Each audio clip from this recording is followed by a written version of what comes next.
Hi guys, meron na naman ako isang recipe na isi-share sa inyo. Ito nga pala yung chicken tandoori.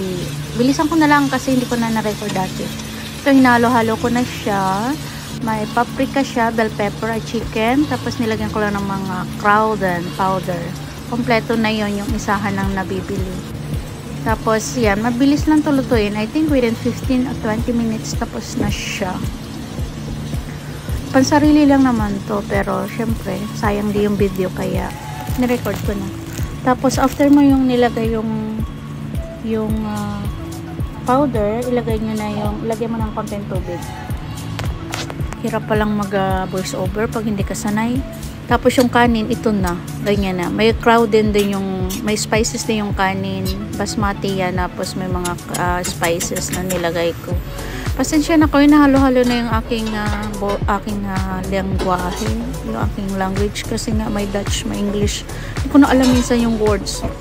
Mabilis lang to, kasi nga gutom na kami, kaya ito na lang yung mabilis na lutuin.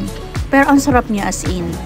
Habang yan pinapakulo ko siya, naglagay din ako ng boss na, ano bang tawag dito? Para siyang cream. Hindi ko alam kung ano sa tawag dyan na. Basta cream siya. Pangluto na cream. Creme fraiche pala yun. Creme fraiche siya. Lagyan ko lang siya. Hinati ko lang yung tatlo-apat na kutsarang creme fraiche para lumapot siya. Parang yung gata. Pero wala yung gata. Pero yung pinakasahog niya eh. Ayun, nandun yun. Yan yung mga nasa. Try nyo din minsan. Masarap siya. As in. Ayan na. Malapit na siyang maluto. Ang buhay abroad hindi madali. Uy, yung papasok ka 8 hours a day, pag uwi mo magluluto ka pa, tapos mag-iisip ka pa kung anong lulutuin mo sa kasi yung mga kasama mo maghihintay na yung anong lutuin mo. Diyos mio, garapon. Ang hirap. Uy, basta kung sino lang makarelate, yun lang yun. Tapos ito na, titikman ko na siya. Masarap siya. Ang mukha ko, haggard. Oh!